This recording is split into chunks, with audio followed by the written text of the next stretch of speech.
যিশু আমাদের মহান প্রেমময় পিতা প্রভু যিশু খ্রিস্টের নামে আমি সবাইকে স্বাগত জানাই। আসুন আমরা ঈশ্বরকে ধন্যবাদ দিই এবং আজকে বাক্যপাঠে যাচ্ছি। আমি আজকে যে বিষয়ে বাক্যপাঠ করব তা হচ্ছে আমাদের আশীর্বাদপূর্ণ পরিবার, অর্থাৎ ঈশ্বরের দৃষ্টিতে যে আশীর্বাদিত ফ্যামিলি, সেই ব্লেসেড ফ্যামিলি সম্পর্কে আমরা আজকে গীত সংহিতা থেকে দেখব। গীত সংহিতা তার 127 সংখ্যার গীত আমি আপনাদের জন্য পাঠ করি। এখানে বলছে, এক পদে বলে, যদি সদাপ্রভু গৃহ নির্মাণ না করেন তবে নির্মাতারা বৃথাই পরিশ্রম করে। যদি সদাপ্রভু নগর রক্ষা না করেন রক্ষক বৃথাই জাগরণ করে। আমরা এই এক পদে দুটি ভাগ পাই।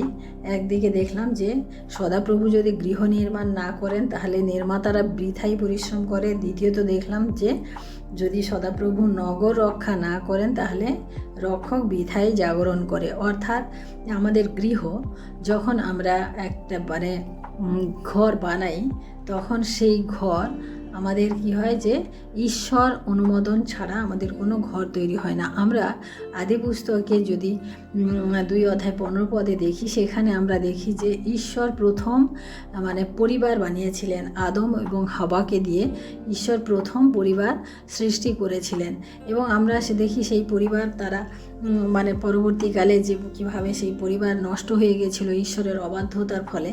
তাই আমরা এখানে যেটা গীত সংহিতাতে দেখি যে যদি ঈশ্বর গৃহ নির্মাণ না করেন, আমাদের গৃহকে যদি ঈশ্বর নির্মাণ না করেন তাহলে আমরা যত পরিশ্রম করি তাহলে কিন্তু আমাদের সেই গৃহ নির্মিত হবে না। অর্থাৎ এখানে শুধু ইট বালি পাথরের গৃহ কথা বলা হয়নি, এখানে যে গৃহ বলা হয়েছে যে একটা পরিবার সেটা যদি ঈশ্বরের আশীর্বাদে না তৈরি হয় তাহলে সেই গৃহ কিন্তু টিকে না বা থাকে না।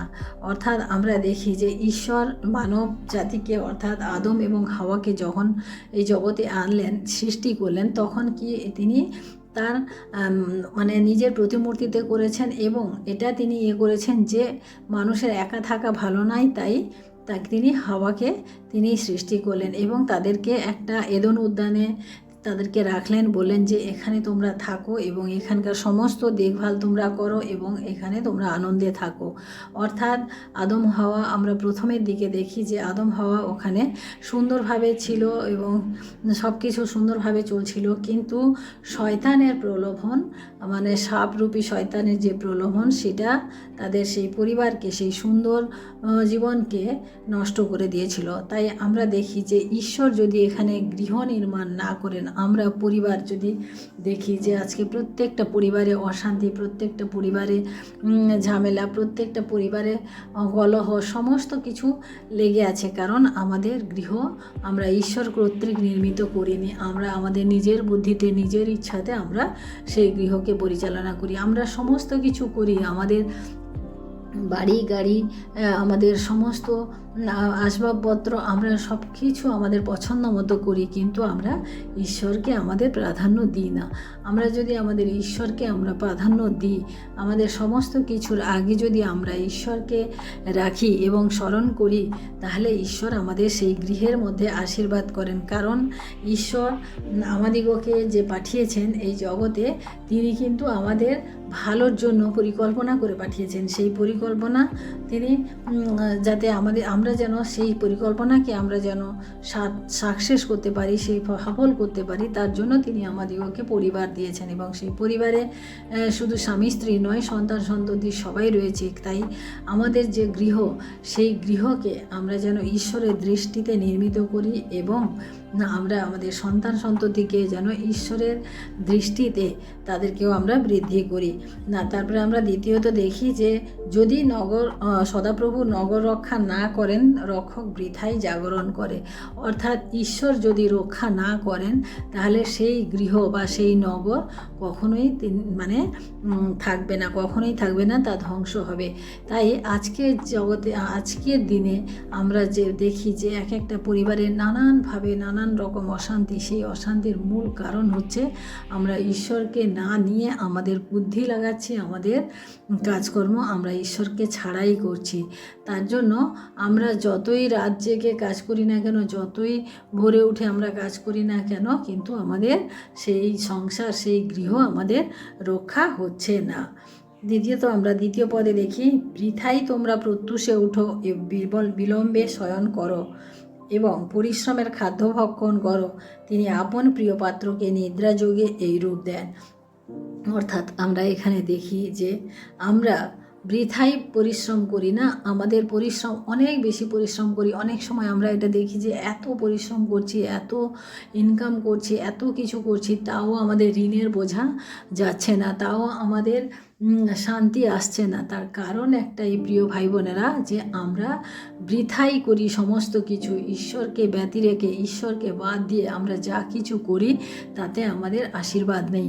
তাই আমাদের প্রত্যেকটি কর্মে, প্রত্যেকটি কাজে আমাদেরকে কিন্তু ঈশ্বরের আশীর্বাদ নিয়ে করতে হবে। আমরা যা কিছু করি না কেন, আমরা পড়াশোনা করি, আমরা চাকরি বাকরি করি, রান্না করি, আমরা ঘর থেকে বেরোই, ঘরে ফিরি, যাই কিছু করি না কেন, আমাদের কিন্তু সর্বপ্রথম আমাদের ঈশ্বরকে ধন্যবাদ দিয়ে শুরু করা উচিত এবং আমাদের ঈশ্বরের সহিত আমাদের নিজেদের জীবনযাপন করা উচিত। আমাদের সন্তান সন্ততিদেরকে ঈশ্বরের জ্ঞানে বৃদ্ধি করা দরকার, কারণ তারা যদি ঈশ্বরের জ্ঞানে বৃদ্ধি না করে তাহলে একদিন তারা তাদের নিজেদের মতো জীবনযাপন করবে এবং শয়তান তাদেরকে তাদের ক্যাপচারে নিয়ে নেবে। তাই আমরা যেন আমাদের সন্তানদিগকেও আমাদের সেভাবে আমরা বৃদ্ধি করি। শুধু বৃথা পরিশ্রম করছি, ইনকাম করছি, সন্তানদের পেছনে টাকা দিয়ে দিচ্ছি, কিন্তু প্রিয় ভাই বোনেরা, আমরা যদি ঈশ্বরের ভয় তাদের মধ্যে না জন্মাতে পারি তাহলে তারা কিন্তু একদিন ওই খাঁচা থেকে বেরিয়ে যাবে। আর যখন তাদের আমাদের কাছ থেকে তাদের যখন পাওয়ার কিছু থাকবে না বা চাহিদা মিটবে না, তখন তারা কিন্তু ঠিক বেরিয়ে যাবে। তাই আমাদেরকে সবসময় ঈশ্বরের ভয়কে তাদের সামনে রাখতে হবে। তারা যেন ঈশ্বরকে ভয় করে, ঈশ্বরকে তারা যেন প্রাধান্য দেয় এবং তারা যেন ঈশ্বরের সহিত চলার মতো ক্ষমতা পায়, বুদ্ধি পায়। সেইভাবে আমাদের সন্তানদেরকে তৈরি করতে হবে। আর এখানে দেখা যাচ্ছে কি, যে তিনি আপন প্রিয় পাত্রকে নিদ্রা যোগে এই রূপ দেন। অর্থাৎ আমরা দেখি এই গীত রাজা সলোমন লিখেছিলেন, দাউদের পুত্র রাজা সলোমন, তিনি এই গীত লিখেছিলেন। আমরা জানি যে সেই রাজা সলোমন সবথেকে বুদ্ধিমান রাজা ছিলেন এবং সবথেকে বিত্তশালী রাজা ছিলেন। এবং সেই সলোমন যখন ঈশ্বরের কাছ থেকে এই জ্ঞান পেয়েছিলেন, তখন কিন্তু তিনি নিদ্রা যোগে ছিলেন এবং সেই নিদ্রা যোগে ঈশ্বর কিন্তু তাকে সেই সমস্ত কিছু দিয়েছিলেন। তাই প্রিয় ভাই বোনেরা, আমরা আজকে যখন আমরা ঘুমাই, আমরা যদি ঈশ্বরকে অনুসরণ করে ঘুমাই, যখন ঈশ্বরকে আরাধনা করে ঘুমাই, তাহলে কিন্তু ঈশ্বর তার কী পরিকল্পনা আমাদের জন্য রয়েছে বা ঈশ্বর আমাদের জীবন দ্বারা কী করতে চান, সেই সমস্ত কিছু তিনি কিন্তু আমাদেরকে জ্ঞাত করবেন সেই স্বপ্নের মধ্য দিয়ে। আমরা জানি না যে স্বপ্নের মধ্য দিয়ে ঈশ্বর তার পরিকল্পনাকে মানুষের কাছে নিয়ে আসেন। আমরা অনেক বাইবেলে অনেক উদাহরণ দেখি, তার মধ্যে আমরা দানিয়েল এবং তার 3 বন্ধু শদ্রক, মহিষক এবং অবেদনগর, যে আমরা দেখি যে নবুকদনেসর যখন স্বপ্ন দেখেছিলেন এবং কী স্বপ্ন দেখেছিলেন ভুলে গেছিলেন, এবং সেই স্বপ্ন তাকে কে বলে দেবে এবং সেই স্বপ্নের উত্তর কে বলে দেবে, সেই কথা যখন তিনি রাজ্যে রাজ্যে এলান করলেন যে আমাকে যে বলে দিতে হবে, আর যদি কেউ না বলতে পারে তাহলে তাদেরকে বিনষ্ট করা হবে, এরকম একটা দিয়েছিলেন। তখন আমরা দেখি যে দানিয়েল সেই স্বপ্নের উত্তর দিয়েছিলেন। দানিয়েল রাজার কাছ থেকে কিছুটা সময় তিনি চেয়েছিলেন এবং তারা প্রার্থনা করেছিলেন ঈশ্বরের কাছে, এবং আমরা দেখি যে সেই স্বপ্নের অর্থ এবং সেই স্বপ্ন কী স্বপ্ন ছিল সেই সমস্ত কিছু দানিয়েল রাজাকে বলে দিয়েছিলেন। তাই প্রিয় ভাই বোনেরা, যে আমাদের নিদ্রা যখন আমাদের শান্তিতে যদি না হয়, তাহলে আমরা কিন্তু আমাদের শারীরিকভাবে, মানসিকভাবে আমরা কিন্তু অসুস্থ হয়ে পড়ি।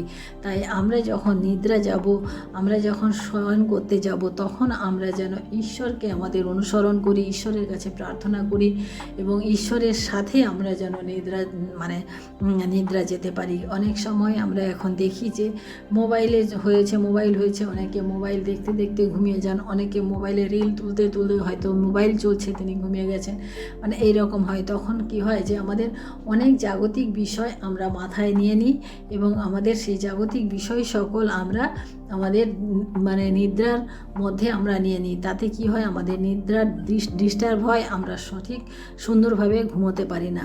তাই আমরা ঈশ্বরের যে ইচ্ছা কি সেটাও আমরা জানতে পারি না, কারণ আমাদের মাথায় ঈশ্বর সম্পর্কে আমাদের কোনো রকম স্পেস থাকে না।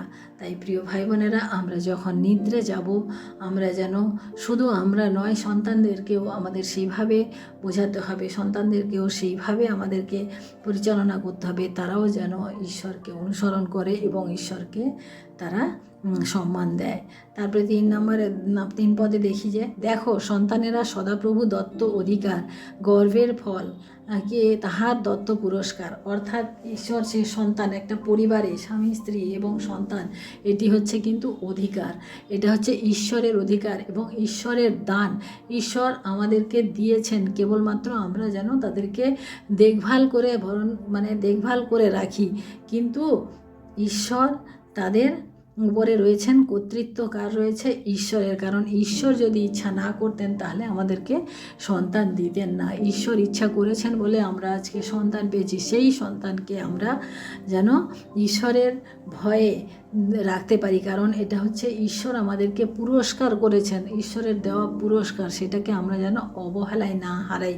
সেই জন্য সন্তানকে আমাদেরকে যেভাবে আমাদেরকে শিক্ষা, অনেক ভালো ভালো শিক্ষা আমরা দেওয়ার চেষ্টা করি, এখন আমরা অনেক কিছু শেখানোর চেষ্টা করি বাচ্চাদেরকে, কিন্তু প্রিয় ভাই বোনেরা, আমাদের সর্বপ্রথম যে শিক্ষা সেটা হচ্ছে ঈশ্বরকে ভয় এবং ঈশ্বরের বাক্যকে মনন করার শিক্ষা আমরা যেন দিতে পারি, কারণ এছাড়া আমাদের কোনো গতি নেই। কারণ ঈশ্বর যদি সহবর্তী না থাকেন, সেই সন্তান বড় হয়ে কিছুই করতে পারবে না, সে নিজের নিরাশা হতাশার মধ্যে জীবনযাপন করবে। তাই প্রিয় ভাই বোনেরা, আজকে আমাদের কাছে সুযোগ রয়েছে, আমরা যেন ঈশ্বরকে আমাদের প্রথম স্তবটুকু আমরা যেন দিতে পারি, আমাদের সন্তানরা তারাও যেন দিতে পারে। তারপরে আমরা দেখি এই সন্তান সম্পর্কে আরও একটা কথা বলা আছে এখানে 4 পদে, যেমন বীরের হস্তে বাণ সকল, তেমনি যৌবনের সন্তানগণ। অর্থাৎ সন্তান হচ্ছে ঈশ্বরের দত্ত। সেই সন্তান কি বলছে যে যৌবনে হচ্ছে সে বীরের হস্তে যেরকম বাণ থাকে না, একটা বাণ থাকে, তীর ধনুক থাকে বীরের হস্তে, সেটা কি হয়, একটা লক্ষ্যে সেটাকে ভেদ করে। সেই রকম সন্তান হচ্ছে আমাদের যৌবনকালের তীর, সেই তীরকে আমরা আমাদের লক্ষ্যে আমরা পৌঁছাতে সক্ষম হব যদি তাদেরকে আমরা সঠিক শিক্ষা দিই। আমরা দেখি যখন আমরা তীর ছুঁড়ি তখন আমাদেরকে একটু পিছিয়ে নিয়ে তারপরে ছুটতে হয়। সেই জন্য আমাদেরকে এটার উদ্দেশ্য হচ্ছে, তীরের উদাহরণ দিয়েছে এই কারণে যে তীরকে যেমন নির্দিষ্ট লক্ষ্যে পৌঁছাতে হলে তাকে কিছুটা পিছিয়ে আসতে হয়, কিছু জিনিস তাকে ব্যাক করতে হয়, সেরকম আমাদেরকেও সন্তানদের প্রতি সেরকম করতে হবে। যেটা খারাপ তাদের জীবন থেকে আমাদেরকে টেনে বের করে দিতে হবে, যা মন্দ সেই সমস্ত কিছু আমাদেরকে বের করে দিয়ে তাদেরকে এগিয়ে চলার জন্য আমাদেরকে সাহায্য করতে হবে। তাই প্রিয় ভাই বোনেরা, আমরা আজকে যে বাক্য ঈশ্বরের আজকে আমরা পাঠ করছি, এখান থেকে আমরা আমাদের নিজেদের জীবনকে দেখি, নিজেদের পরিবারকে দেখি, আমরা কিভাবে আমরা একে অপরের সাথে পরিপূরক রয়েছে, একে অপরকে কিভাবে আমরা প্রেম করি, একে অপরকে কিভাবে আমরা ঈশ্বর থেকে শিক্ষা দিই, সেই সমস্ত কিছু আজকে আমরা এখান থেকে দেখলাম। এবং আমরা দেখি যে ধন্য সেই পুরুষ যাহার তৃণ সাদৃশ্য বাণে পরিপূর্ণ, তাহারা লজ্জিত হইবে না যখন তাহারা পুরোদ্ধারে শত্রুগণের সহিত কথা কয়ে। অর্থাৎ আমাদেরকে সেই ধন্য বলা হচ্ছে এবং সেই তীর আমাদের মধ্যে রয়েছে, সেই তুনো সদৃশ্য বাণ রয়েছে, যেটা হচ্ছে যে আমাদেরকে কখনো লজ্জিত করবে না, কখনো আমরা বিফল হব না। সেই জন্য আমরা যখন আমাদের প্রভুকে নিয়ে আমরা আমাদের জীবন শুরু করব, আমাদের পরিবার শুরু করব, আমাদের গৃহ নির্মাণ করব, তখন কিন্তু আমরা কখনোই লজ্জিত হব না। কারণ ঈশ্বর ব্যতি রেখে আমরা কোনো কিছু করতে পারি না, ঈশ্বর ব্যতি রেখে কোনো কিছু সম্ভব না। আমরা যদি লূক লিখিত সুসমাচার 5 অধ্যায় এবং যোহন লিখিত সুসমাচার 25 অধ্যায়ে আমরা যদি পাঠ করি, তাহলে সেখানে আমরা দেখি যে পিতর তিনি ছিলেন মৎস্য ব্যবসায়ী, তিনি মাছ ধরতেন এবং তিনি সেই মাছ ধরার ক্যাপাসিটি, কায়দা সমস্ত কিছু তার মধ্যে ছিল, তার দক্ষতা ছিল, কিন্তু আমরা দেখি তার জালে মাছ ছিল না। কিন্তু যখন প্রভু যীশু তার কাছে আসলেন, প্রভু যীশু যখন তার সহবর্তী থাকলেন, তখন আমরা দেখি যে জাল মাছে ছিঁড়ে যাচ্ছিল। সেরকম যদি আমাদের জীবনে আমরা আশীর্বাদ পেতে চাই, তাহলে আমাদেরকে আমাদের ঈশ্বরের সহিত আমাদের জীবনযাপন করতে হবে, কারণ ঈশ্বর ব্যতি রেখে আমরা কিছু করতে পারি না। এই চিন্তাধারা আমাদের মনে যতক্ষণ না আমরা স্থির করব, যতক্ষণ না আমরা মনের মধ্যে নিয়ে নেব, ততক্ষণ কিন্তু আমরা জীবনে শান্তি পাবো না। কারণ আজকে আমরা নানান বিষয়ে চিন্তিত, নানানভাবে আমরা হতাশা নিরাশাগ্রস্ত রয়েছি। কিন্তু প্রিয় ভাই বোনেরা, আজকের দিনে আমরা যদি ঈশ্বরকে একবার আমাদের সময় দিই, আমাদের জীবনের সুযোগটা যদি আমরা ঈশ্বরের হাতে ছেড়ে দিই, তাহলে তিনি সমস্ত কিছু সমাধান করতে সম্ভব রয়েছেন। তিনি সুন্দর গৃহ গেঁথে আমাদেরকে রাখতে তিনি সম্ভব হবেন। তাই আসুন আমরা প্রার্থনা করি, ঈশ্বরকে ধন্যবাদ করি যে প্রভু তুমি আমাদের গৃহ নির্মাণ করো, আমাদের শরীর, আমাদের মন, আমাদের সমস্ত কিছু যেন তার কাছে আমরা রাখি। ধন্যবাদ করি প্রভু। আসুন আমরা আজকে প্রার্থনা করি। Hallelujah, hallelujah. ধন্যবাদ, মহিমা, গৌরব, প্রশংসা দিই প্রভু তোমাকে আজকের এই সুন্দর সময়, সুন্দর বাক্যের জন্য। প্রভু গো, তোমার কাছে বিনতি প্রার্থনা করি প্রভু, যতজন ভাই বোনেরা আজকের এই বাক্য শুনলেন প্রভু, প্রত্যেকের জীবনে তুমি কাজ করো প্রভু, প্রত্যেককে আশীর্বাদ করো। প্রত্যেকের গৃহকে তুমি নির্মাণ করেছো, সেই গৃহ রক্ষণাবেক্ষণের দায়িত্ব প্রভু শুধু আমাদের নয় প্রভু, আমরা যখন তোমাকে নিয়ে চলবো প্রভু, সেই গৃহ তখন রক্ষা হবে প্রভু। আমরা যত চেষ্টা করি, যত বুদ্ধি লাগাই, কিন্তু আমাদের দ্বারা সম্ভব নয়। তাই তোমার কাছে বিনতি প্রার্থনা করি প্রভু, তুমি আমাদের সহবর্তী থাকো, আশীর্বাদ করো। সমস্ত মহিমা, গৌরব, প্রশংসা তোমাকে দিয়ে এই বিনতি প্রার্থনা চাই আমাদের মুক্তিদাতা ত্রাণকর্তা প্রভু যীশু খ্রিস্ট তোমারই নামে, আমেন। সবাইকে জয় যীশু। সবাই ভালো থাকবেন, সুস্থ থাকবেন। জয় যীশু, আমেন।